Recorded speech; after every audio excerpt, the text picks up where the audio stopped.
Hi, good morning, everyone. I'm Albert, and welcome to our Siloam first half 2026 earnings call.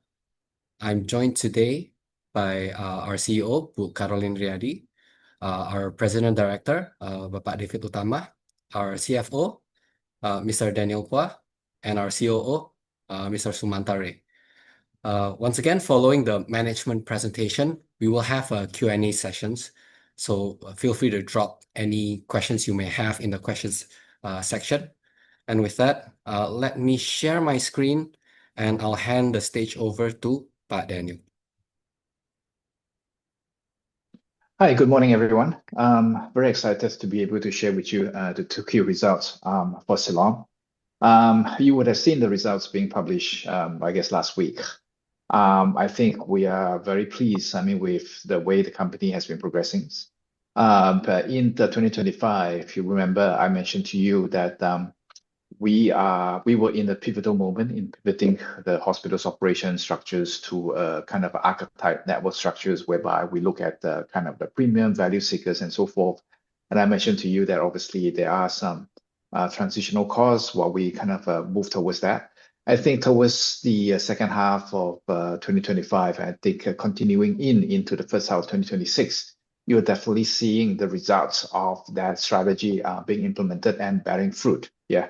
As a result, if you were to look at the revenue for second quarter of 2026, you will notice that increased by 12.8% year on year.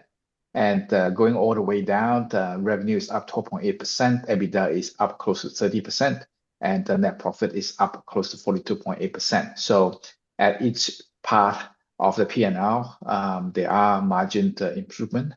You will notice that the margin is now back to the stable platform of around about 30%, which I've mentioned to you as kind of our target margin for ourselves.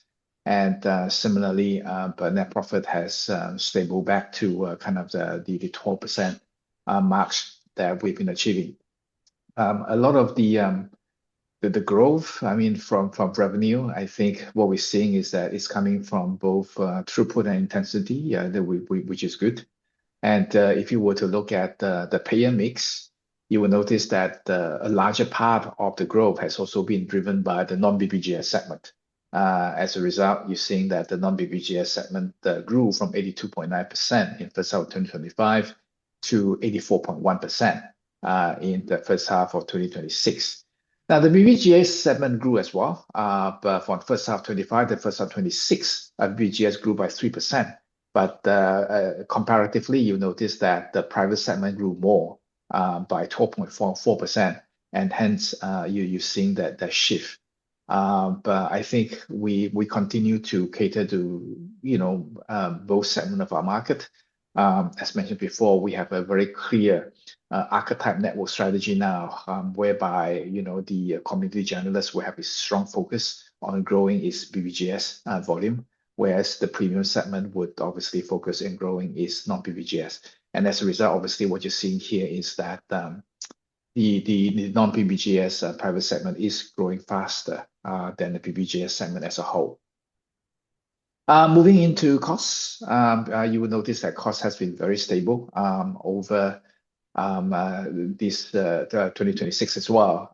But drugs and clinical supplies currently sits at 29.2% of revenue. This is a decrease from 28.9% the year before. Similarly, OPEX has decreased from 31.1% in first half of 2025 to 30.6% in the first half of 2026.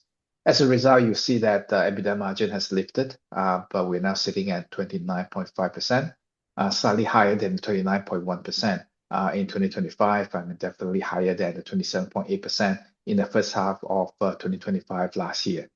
But net profit, similarly, as you can see in here, has improved by 27.9% compared to the year before, getting us to that 11.7 margin I told you about.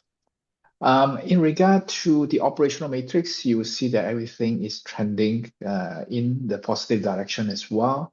Outpatient is up 4.4%, and inpatient is up 2.9%. ALOS is stable. Inpatient days is up 4.7%. You see that occupancy is stable at about 62.5%. Our RPOP has continued to improve. I mean, this is in line with the strategy that we've always been telling the market that we want to continue to focus on complexity and accuracy. And you see that RPOP is growing faster than the throughput, as you can see in here. Average revenue per patient day, similarly, you're seeing that 7.4% increase compared to the year before, showing the improvement in intensity and the strategy from the next-gen Siloam bearing fruit. Working capital days, you may have noticed that's increased slightly from 6 days in the first half of 2025 to 10 days in the first half of 2026. Some of that is really deliberate. I think in anticipation of potential shortage issues as a result of macro and the Middle East war and so forth, we have deliberately increased our inventory days in order to ensure that we are able to sustain any potential issues or shock that come by. So I think that is a deliberate risk management initiative from our part. You also notice that the operating cash flow is the increase is relatively flat compared to the increase in the improvement in EBITDA. That again is a deliberate strategy from us to try to lock in some contracts, some OpEx contract whereby we went into a prepaid arrangement in order to secure a lower pricing, because we do anticipate that with the macro environment and with the inflation pressure along with obviously the USD IDR exchange rate, that there will be medical inflationary pressures on both drugs and consumables. So we have tried to lock in some of those costs early by doing some prepayment upfront. But I think that is also part of our risk management strategy to manage our OpEx, which you can see, which is why our drugs and OpEx costs are have seen improvement, but as percentage compared to the year before. So all in all, very exciting results. I think we are seeing that the NGS next gen Siloam strategy is definitely bringing us towards the right directions. I don't think the transformations is 100% completed yet, so we are very excited about the improvement that would still be coming. And along with that, obviously, there are quite a number of pipelines that we are planning, but that we will be excited to we'll be announcing to you in coming time, which will also sustain the growth for Siloam going forward. But with that, I would close on financials and hand over to Pak Sumanta to give you more highlight in regard to the how the network is performing. But over to you, Pak Sumanta. Thank you, Daniel. Good morning, everyone. So like Daniel mentioned that this has been a good quarter, a good half, and it's a kind of, next slide, please. And it's a kind of ratification of our network operating model. It continues to create value across the group.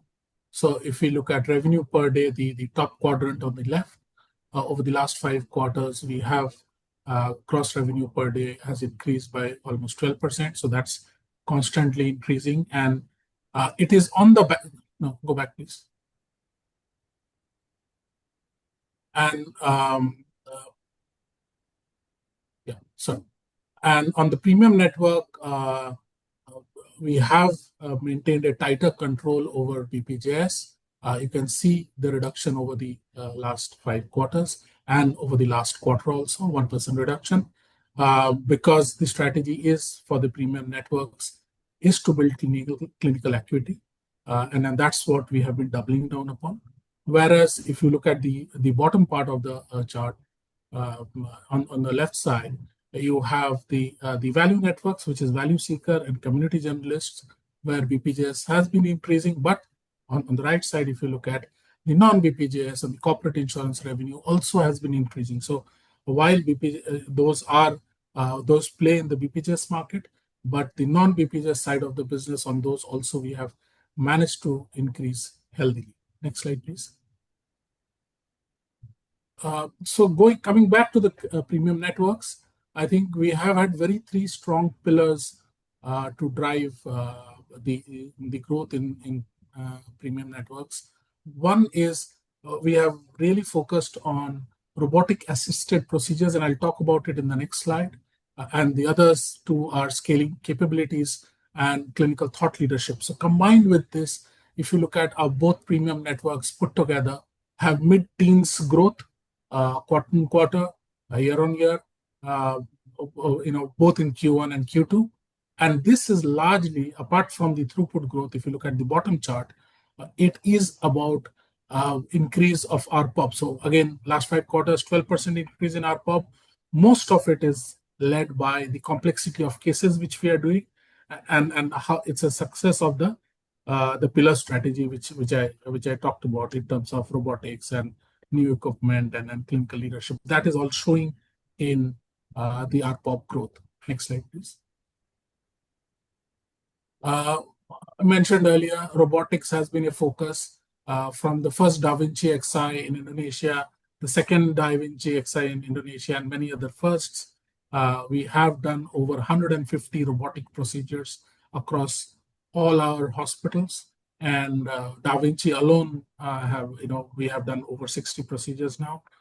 So this will continue remain focus, because that's where a lot of a confluence of clinical strength and technology is happening, and we will continue to work on those lines and move more towards robotic and minimally invasive. And that's been one of the reasons why we have seen our ability to do more complex cases are increasing day by day.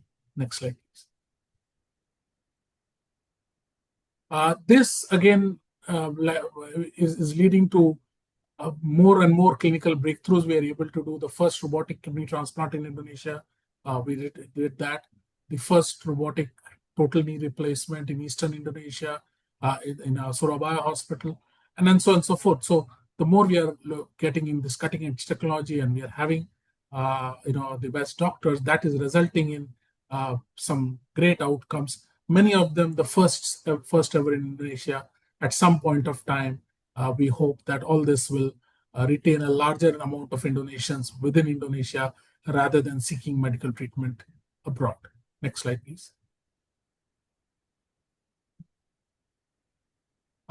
Again, all these procedures, doing these many firsts, strengthens our position as the national reference center. And we have shown 2 examples here in the last quarter of our Asri hospital and Surabaya. But pretty much across all our premium hospitals, we are seeing this, a whole lot of referrals flowing in from other centers, other hospitals. And this is a natural outflow that you kind of invest on technology, invest on the doctors, then show it with outcomes, then the referral starts flow. So it's a kind of a linear thing. So that's what we have been doing, and we are seeing the results. Next slide, please. Beyond the technology, on the thought leadership position, we continue to have a whole lot of clinical summits where we get the best of Indonesian doctors, our doctors, and global doctors for exchange of thoughts, exchange of clinical prowess. So the Siloam Cardiac Summit, the Siloam Orthopedic Summit, and Siloam Oncology Summit. These are the 3 we did in the last quarter. Very successful, large number of participants, large number of international faculty, and that kind of pulls up our level of clinical strength. So all in all, good quarter. We are progressing the way we have built the network strategy along the lines, along with clinical and technology, and all the focus on complex cases, and we are seeing that result. So pretty much the strategy is working, but like Daniel mentioned earlier, it's work in progress. We'll keep on doing more and more. So with that, I come to the end of the network session. I'll hand over to Bu Carol for the next session. Thank you. Thank you, Sumanta. Good morning, everybody. Thank you for joining us for our second quarter earnings call. And we're very pleased with how the team have come together, and everything has come together for the performance of the first 2 quarters of this year.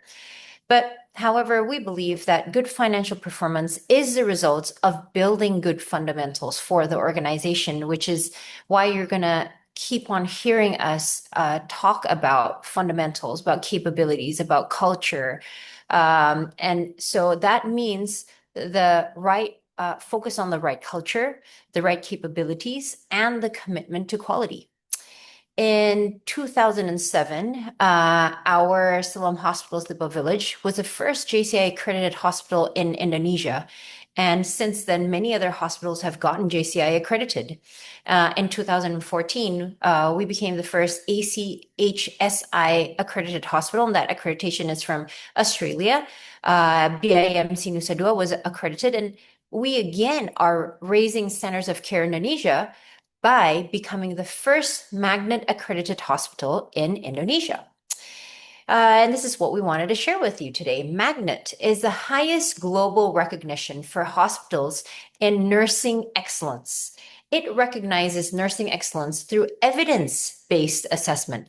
And globally, there are less than 700 hospitals recognized for Magnet. Given the importance of nursing practice to the overall patient care, patient experience, clinical outcomes, especially for cases with higher acuity, we decided to embark on this journey in 2022.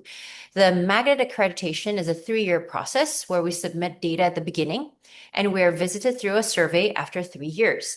Studies show that Magnet accredited hospitals are associated with, number one, better patient outcomes, such as lower mortality, lower odds of failure to rescue, lower patient fall rate, 2, better experience, and 3, better workforce. Nurses are more engaged, they're more motivated, they're better trained. Next slide, please. 4 of our hospitals have submitted for Magnet recognition, and they are Siloam Lipo Village, Siloam Kebon Jeruk, Siloam Denpasar, and MRCCC. All 4 have had their site visits.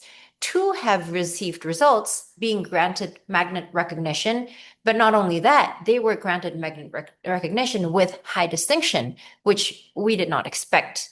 I believe we are the only hospital group in the region with multiple Magnet accredited hospitals. And I think if you talk to your colleagues, many of them will talk to the high standards that Magnet holds hospitals to. So what does this mean? This means that when we say our care is on par with global standards, it's not just our word. Objectively speaking, our patient care is global standard care. Now, how do we start changing the perception so more people trust their care to Siloam instead of hospitals overseas? That's also something that we are very focused on working on. But objectively speaking, our patient care is global standard care. My second topic is, again, touching on the hospital of the future. During our last call, I touched on our transformation to become the hospital of the future, which is the 4th NGS pillar. We believe this pillar is critical because you can't talk about the next generation of Siloam without considering the technological advancements in our world today. We live in a world where humanoids, robots, gene editing, AI agents are no longer science fiction. These innovations are changing healthcare very, very fast. And we see this as an opportunity, a unique opportunity to redefine healthcare delivery. It's not just a layering of new technology, but it really is an opportunity for us to reimagine a different healthcare setup. Now, with this transformation, we expect to see 3 things. 1, improvements in clinical excellence, where we can achieve better scale, more consistency, more efficiency all throughout our operations, because a lot of it will be intelligent, a lot of AI assisted and AI generation capabilities embedded. 2, improvement in clinical excellence as our clinical processes become more intelligent, generating real-time insights for our doctors. And number 3, as we push frontier medicine, we will see more clinical innovation and access to global standard treatments. So one example, and Sumanta's spoken about it, but next slide, please. One example is the robotics. Sumanta spoke about it. This is one area where the shift is already starting to happen. I want you to see the robotics program in the context of the hospital of the future is not just a new technology. It is not just a way for us to push RPOB. It's not how we see it, but it is a shift towards hospital of the future. Siloam has done over 200 robotic assisted surgeries since the start of the program, a little bit over a year ago.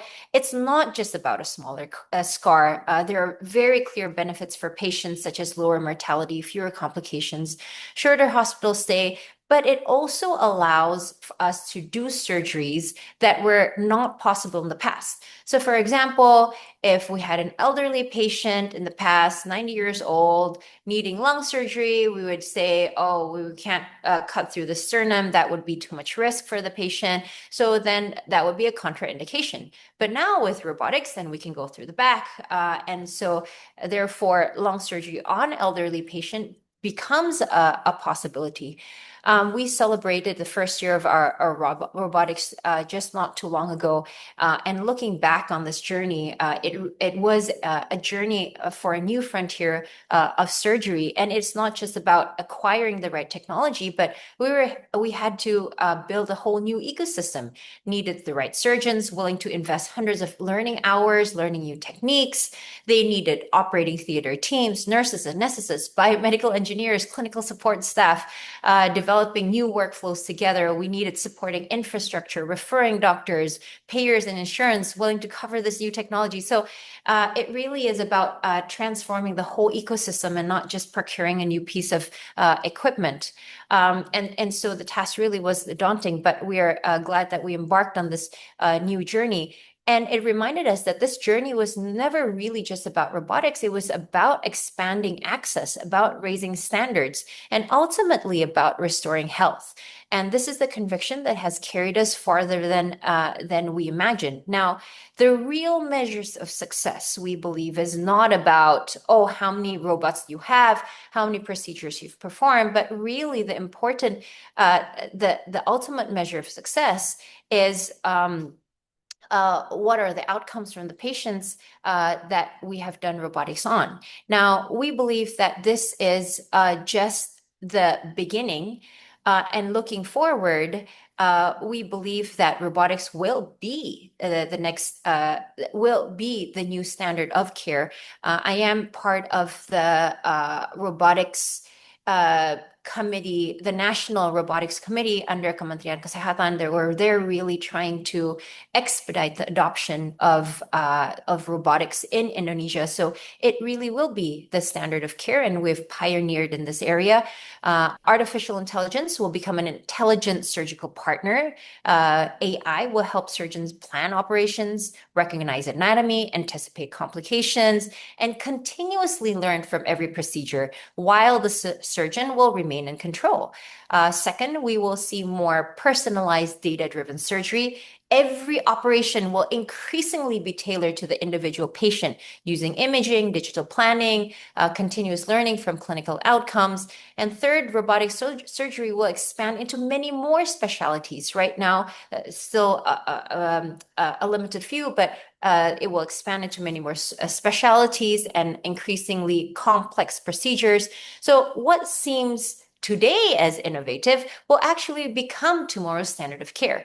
So the reason that I'm sharing this is because I really want all of you to also understand this transformation to the hospital of the future really is not just another piece of equipment. It's not another framework or fancy KPIs, but we really want to change the way that care is delivered and treatment is delivered in Indonesia and also for the future. So yeah, that again ends my section, my brief section, and my brief sharing. Again, thank you so much, everybody, for your continued support for Siloam. We're so excited, not just for the performance in the first half, but we're excited for a lot more there is to come. We believe that this is a space where that is growing. There's not a lot of technology coming in, not to disrupt, but to really uplift capability, bring in new opportunities, which also ushers in also new business opportunities as well, and also also we believe Siloam has the right management, the right leadership, the right capabilities, the right talent on the ground, clinical talent, clinical support talent, and back office talent as well to take advantage of this opportunity. I really tell our team that we're really in the right place and the right time for us to ride the wave, really. So thank you so much for your support, and we are open for a question and answer. Thank you. Thank you, Bu Carol. For the next part, we are going into Q&A. Please click more, and there's a Q&A box. We will wait a couple of seconds for you to drop in the questions. Maybe I'll take the first question first, yeah. Sure. Coming from Ari. Ari, your questions is, I need to read it out slightly because not everybody can see the questions. So your questions is on in regard to the EBITDA margin. Yes, EBITDA margin has remained strong, but then again, this is also within the guidance of what I've guided in regard to being around the 30% mark. I think the key drivers coming back is there's just a lot of different things. I mean, obviously the revenue intensity improvement helps. There's also a lot of internal initiative on improving both material costs and OpEx margin, which you have seen have held largely stable. I mean, despite the inflationary pressures that's upon us. Again, yes, you're asking for the outlook. The outlook, I think, we need to qualify it a little bit and say that there's a lot of uncertainty with regard to macroeconomics. I mean, certainly from Siloam's perspective, we are very happy with the execution of the strategy and the way the hospitals are performing. Certainly, you have seen that coming in the first half results. Again, bar unforeseen circumstances, we do expect that growth to continue, the kind of a low-teen revenue growth leading to the rest of the year. But then again, as a lot of you know, there's a lot of macroeconomic uncertainty, but that we have to take into account. But outside of that, internally, operationally, I think the execution of the Next Gen Siloam strategy has been top-notch, and that should sustain our growth going forward. Ari, your questions on the first two transactions, nothing has really changed compared to what I've already mentioned previously. We still expect the first tranche to be completed this year, and the second tranche, but at this stage, there's no firm timeline yet. In regard to the impact on earnings, I think all the data has already been disclosed that will allow you to calculate it with the interest rate, including obviously the PSAK depreciation and so forth. As I said before, but initially the impact would drop, but over time, but that will equalize, and these transactions will actually be accretive to the valuations of Siloam as a whole, even though there will be a short-term dip before we equalize. But again, as I say, all the data required to calculate that has already been given previously. I will not repeat it. What is the management's plan to increase the liquidity and increase investors' interest? That's definitely a firm plan to increase liquidity in order to meet the OJK's free float requirements. But internally, I would say that we have no concerns about meeting the requirements. But again, timing-wise is being managed, but we are 100% confident that the free float requirement will be met. How do we increase investors' interest? Well, Albert, that's on your shoulders. I think really at this stage, it's not that there's no investors' interest. The primary issues, as most of you know, really is the liquidity. It is something that we do have an active plan to work on. But in order to ensure that we do meet the compliance requirement. I mean, there's really a huge amount of interest in Siloam stock. So it's just getting it, I understand, is not so easy. Daniel, I'll take the second part of Tarun's question. Right.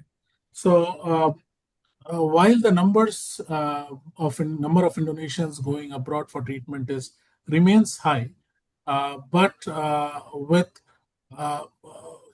us looking at investing more in technology and many of these things, we are seeing some green shoots. Very early to say how big it is going to be, but We recently started running a campaign called Check Before You Fly around a couple of months back, which is essentially a second opinion service before somebody flies abroad. And we are seeing a very good response on that. Some of it is converting into actual patient volume, but the interest is significant.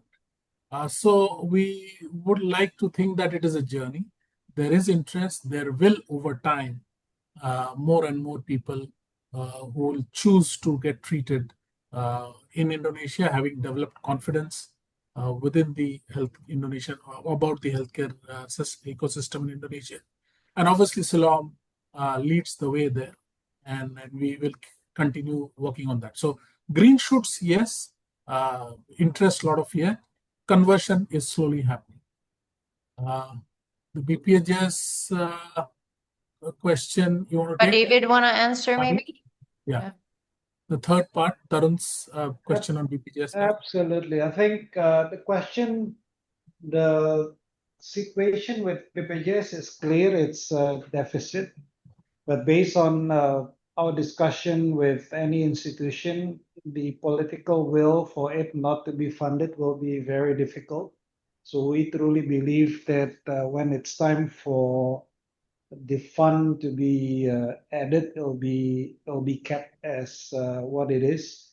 But the key that we play in our role is how can we align and support BPJS that is through the claim, so that everything that we claim is according to the rules and regulation, and we want to expedite so that the payout from BPJS is not being held. And with that transparency and closely coding it properly, we personally in Siloam have not a holdback in payment. But I think with regard to BPJS as a whole, my view, or our view, by talking to them, it will continue.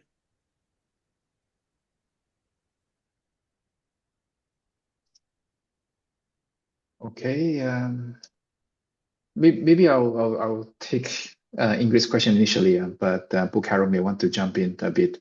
But yes, thank you for observing that. Obviously, if you look at we do see that Siloam has been growing higher than the industry growth for the first half of 2026.